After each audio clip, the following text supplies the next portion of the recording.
చంద్రబాబు రీసెంట్గా ప్రకటించిన బర్రెల హాస్టల్స్.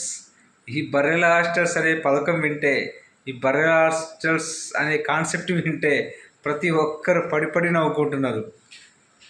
పెద్ద కామెడీ కామెడీ ట్రోల్ అయిపోయింది.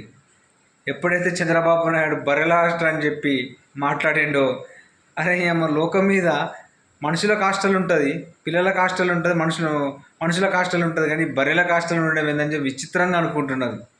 సో ఇలాంటి కామెడీ స్కిట్స్, ఇలాంటి కామెడీ అడ్మినిస్ట్రేషన్, ఇలాంటి కామెడీ నాయకుడు బహుశా భారతదేశ రాజకీయ చరిత్రే కాదు, ప్రపంచ రాజకీయ చరిత్రలో చంద్రబాబు నాయుడు ఎంత కామెడీ చేయడానికి మాటలు తప్పిస్తే చేతుల్లో ఏమి ఉండదు.